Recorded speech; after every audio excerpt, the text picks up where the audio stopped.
Kita ini kan sekarang dalam posisi kecemasan massal. Betul, betul. Kecemasan massal yang boleh dibilang beralasan dan boleh tidak bilang tidak beralasan. Sekarang misalnya ada orang tanpa gejala. Orang tanpa gejala itu sebenarnya dia positif corona, tapi tidak punya gejala apa-apa. Tatkala dia meninggal, diperiksa positif corona, itu katanya meninggalnya karena corona. Misalnya ada orang sakit jantung mendadak meninggal, dicek ada coronanya di tubuhnya, itu yang jadi kambing hitam corona, sehingga kita heboh massal. Dan yakinlah bahwa ini nanti akan berakhir dengan apa? Kita berdamai dengan virus corona itu, bukan kita menyerah begitu saja. Kita berdampingan dengan dia, merubah pola hidup, gaya hidup.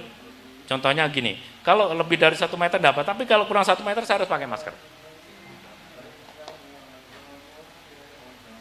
Yang ngumpet itu mestinya yang rentan-rentan saja. Jadi yang rentan itu orang usia lebih 60 kalau Kementerian Kesehatan, di bawah 50 silakan beraktivitas. Tapi tetap pakai taat kepada skema social physical distancing dan taat pada protokol kesehatan. Karena virus ini sebenarnya bukan makhluk hidup. Tapi dia bisa hidup kalau di inangnya.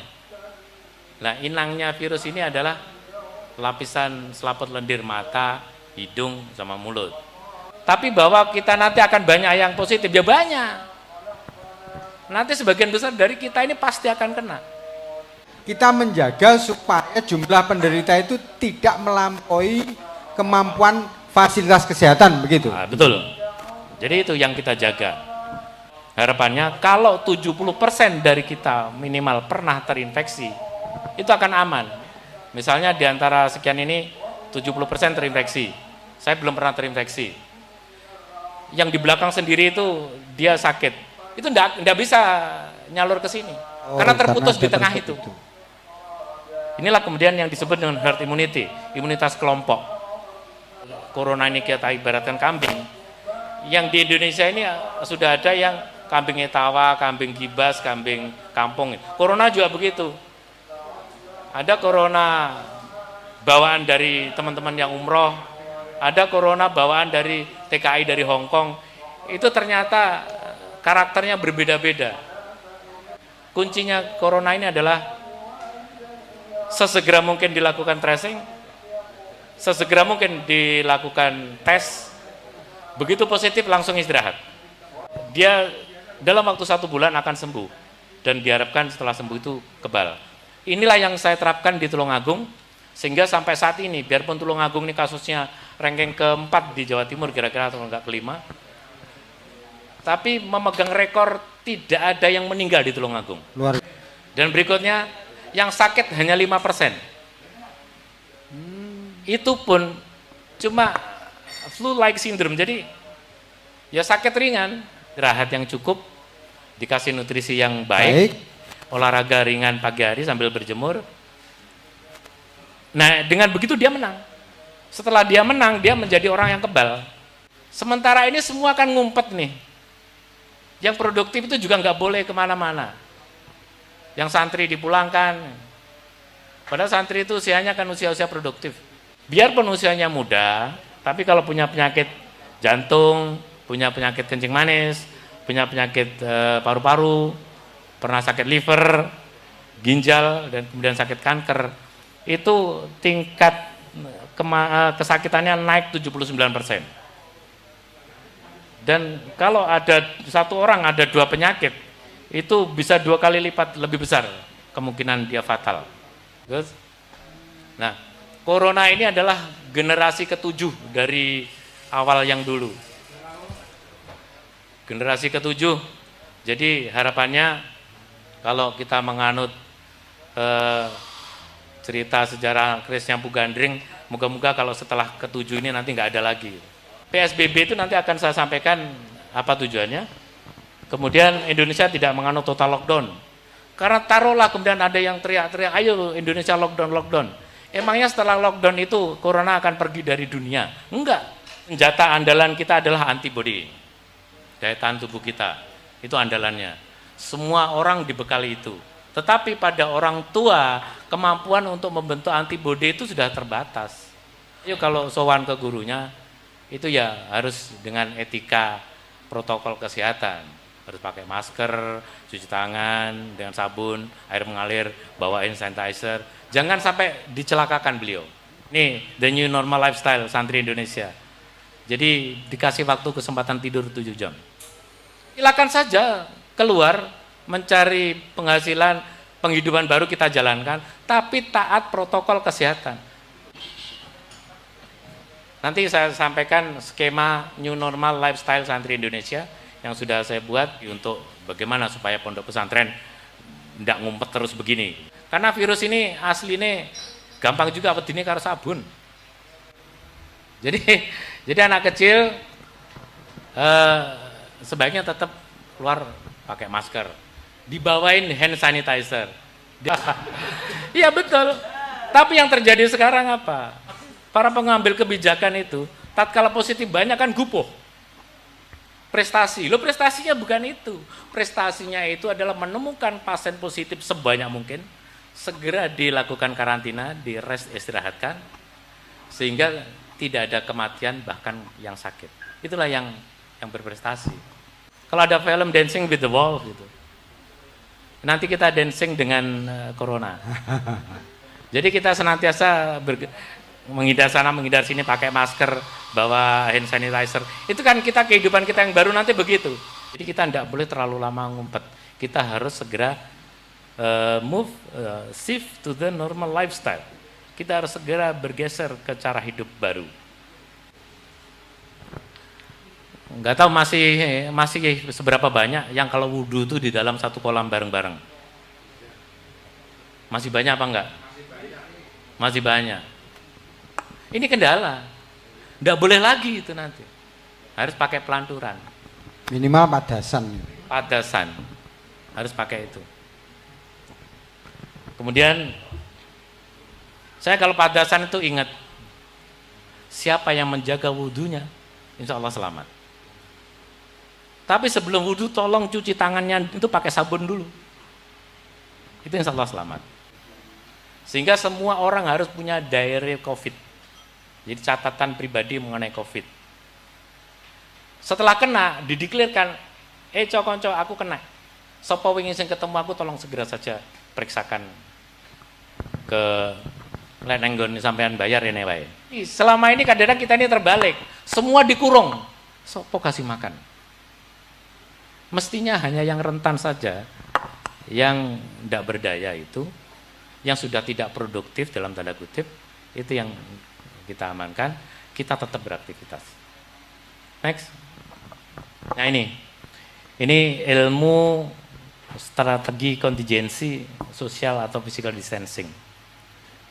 Kalau misalnya di daerah sampean semua tahu-tahu diketati social physical distancing, bahkan di PSBB, tanya dulu sampean, kapasitasnya karantina, ruang isolasi dan kapasitas rumah sakit itu masih banyak apa enggak? Kalau masih banyak, ya enggak usah terlalu diketati. Jadi kalau misalnya di yang kiri itu terlalu ketat social distancingnya. Padahal itu ruang kapasitas rumah sakit, karantina, ruang isolasi itu masih banyak. Ya sudah, dilonggarkan saja. Begitu dilonggarkan orang akan keluar sendiri, bla bla bla bla bla bla bla. Begitu banyak yang positif, kemudian barulah diperketat. Gambar yang sebelah kanan itu. Diperketat social dan physical distancingnya. Jadi ada ilmunya, nggak tahu-tahu, ayo sekarang di lockdown. Apa tujuannya? Siapa kasih makan orang? Tujuan dari kesarasean ini dilakukan antara lain supaya orang tidak takut tanpa alasan. Betul. Saya yakin setelah tahu pemaparan saya tadi, dasar teorinya itu dan fakta di Tulungagung tidak ada yang sakit serius dan tidak ada yang meninggal, jenengan semua tidak takut. Tapi tidak takut kemudian ojo sakarpe dhewe gitu loh. Tidak takut, oke, tidak takut, tapi ya tetap taat pada protokol kesehatan. Jaga jarak, social distancing, physical distancing gitu. Kalau psychological distancing saya rasa tidak ada ya. Dengan menjelaskan saja kalau psikologis. Memang kesehatan itu paling terganggu oleh psikologis. 75% orang sakit itu karena faktor psikologis. Orang kalau sakit asam lambung pasti jiwanya itu goncang. Ya, virus ini bukan makhluk hidup, tanda kutip. Sehingga dia bukan beranak, namanya bereplikasi. Membelah diri menjadi banyak. Seandainya itu kemudian virus itu Om John itu dalam sekejap langsung bisa menjadi 10. Membelah diri. Jadi virus ini namanya RNA. Jadi dia hanya rantai yang terkecil dari sel. Sehingga kalau dia masuk ke manusia, dia itu langsung masuk ke sel manusia dan disitulah dia bisa membelah diri. Kalau itu namanya di inangnya. Kalau dia tidak di inangnya, dia mati. Dia tidak bisa hidup. Jadi bukan beranak pinak, istilahnya membelah diri. Bisa. Ya memang itu caranya dia. Jangan dikira orang operasi kemudian positif itu tertular di rumah sakit. Bukan. Rumah sakit itu steril. Tapi orang yang sakit itulah kemudian yang membawa penyakit ke rumah sakit itu. Nah itu yang harus dibalik pemahamannya. Tetapi kan banyak OTG, orang tanpa gejala. Bisa jadi ini sudah positif sebelumnya, tapi kita nggak tahu. Karena tanpa gejala. Nah orang kayak begini nih misalnya sakit gitu, yang disalahkan coronanya. Padahal belum tentu. Dia menter baik kena corona, nggak apa-apa. Tapi tatkala kemudian sakit, panas, padahal sakitnya yang lain, itu dikiranya corona. Bahkan kalau fatal meninggal, katanya meninggalnya corona. Ini kan jadi jumbo kabeh toh. Di depan saya sampaikan, Profesor Sutiman namanya, yang dari Malang, ahli biologi molekuler, itu menyampaikan bahwa virus ini bermutasi terus. Bermutasi itu artinya apa? Dia itu beradaptasi. Bisa saja kemudian berbeda, iya. Bisa saja. Makanya, tadi saya sampaikan, biarpun sudah pernah terkena, itu jangan jumowo. Jangan-jangan ketemu virus yang belum pernah, corona yang belum pernah kena dia, gitu ya, strain baru, generasi yang lain. Jadi jangan jumowo, tetap aja taat protokol. Katanya ini mirip kasus dengue, DBD ya, itu kan bisa terinfeksi lagi begitu. Ya. Demam berdarah itu juga begitu. Dia banyak strainnya itu golongan. Hanya biarpun sudah pernah kena, tetap waspada. Kebal terhadap corona yang itu, belum tentu kebal terhadap strain yang lain. Contohnya begini, ada virus corona ini, saya tidak usah nyebutkan corona dari mana itu ya, nanti nggak enak juga saya. Itu yang dikenai hanya orang yang punya golongan darah sama dia. Contohnya ada di sini di kecamatan di Tulungagung ini, di desa di Tulungagung ini. Dia positif, ibunya positif, kakaknya positif, istrinya ndak, anaknya ndak. Jadi lek enggak golongannya enggak dikenai. Ya milih coronane. Waduh. Nah, ada lagi corona yang mungkin ini saya sebutkan aja, ini dari pekerja seks. Senenganmu ngono ya. Dari pekerja migran Indonesia dari daerah lain. Itu coronanya ngawur. Siapapun yang dekat orang itu dikenain. Itu ada. Nah, sekarang ada satu desa ini kena semua itu. Di Tulungagung ini ya gara-gara itu ngawur coronanya. Wah, ini. Kan ada toh di Tulungagung barusan satu desa kena semua. Tapi dengan manajemen yang baik satu desa itu tidak ada yang meninggal karena corona. Tidak ada.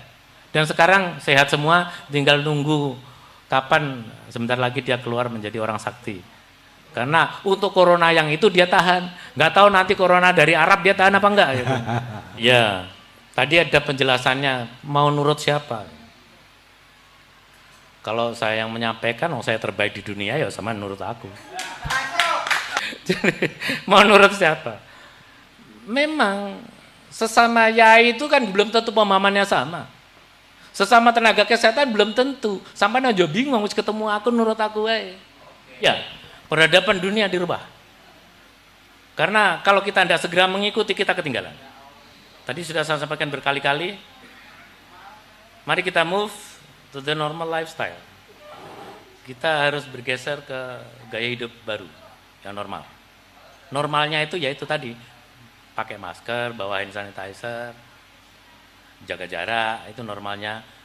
Kalau masuk rumah, habis pergi. Sebenarnya ini bagus semua ini sebenarnya, baik semua. Orang yang jaga wudhunya itulah yang selamat. Asalkan wudhunya didahului, nanti sampean kalau ngaji sampean tambahi. Lek wudhu hukumnya wajib pakai sabun dulu. Inilah ciri negara berkembang. Karena pemahamannya berbeda-beda. Untuk itu tugas panjenengan semua untuk memberitahu mereka. Oke, silakan karepmu dhewe, tapi tolong patuh dengan protokol kesehatan. Ya kita lah agent untuk memberi pemahaman yang benar. Ya sudah, kita ini kan tugasnya memberikan informasi yang benar. Seberapa yang diterima, yaitu urusan Allah itu. Oh, kita kan berdamai dengan corona.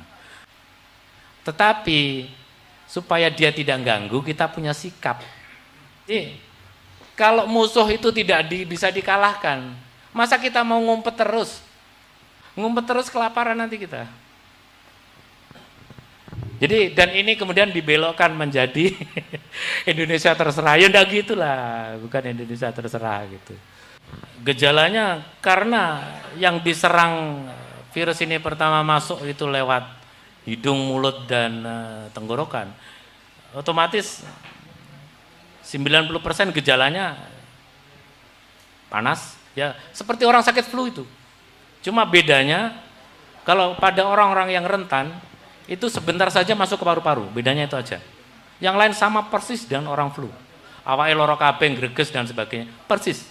Keputusan dari Menteri Kesehatan Indonesia, siapapun yang punya gejala itu dan sakit di paru-parunya, begitu masuk ke rumah sakit, anggap saja dia terinfeksi corona, sampai terbukti tidak. Jadi yang menentukan orang itu bisa, jadi sembuh itu ada dua kriteria, sembuh secara klinis dan sembuh secara laboratoris. Yang boleh pulang itu sembuh secara laboratoris. Artinya apa? Sembuh secara klinis, orangnya sehat-sehat saja, tetapi di tubuhnya itu masih ada virusnya, itu belum boleh pulang. Kapan virus itu kemudian hilang dari tubuhnya? Kembali lagi ke teori yang saya sampaikan tadi, tergantung daya tahan tubuhnya dia. Orang kalau stres misalnya, daya kelas di isolasi, di karantina, itu bisa kurang tidur, daya tahan tubuhnya lemah, virusnya gak ente-ente. Ya bisa saja. Jadi yang sebenarnya adalah sudah sangat banyak orang yang positif corona berkeliaran di sekitar kita. Itulah kenapa kita pakai masker. Gitu. Jadi kalau alasannya masker untuk semua, itu karena apa? Karena sudah sangat banyak orang yang positif di luar, dia tidak mempunyai gejala apa-apa. Tatkala dia kecelakaan, patah tulang, menjadi positif. Karena apa? Karena diperiksa. Lah enggak diperiksa ya tidak positif. Lah kepingin negatif ya coba periksa. Mungkin itu saya lanjutkan dengan the new normal lifestyle santri Indonesia.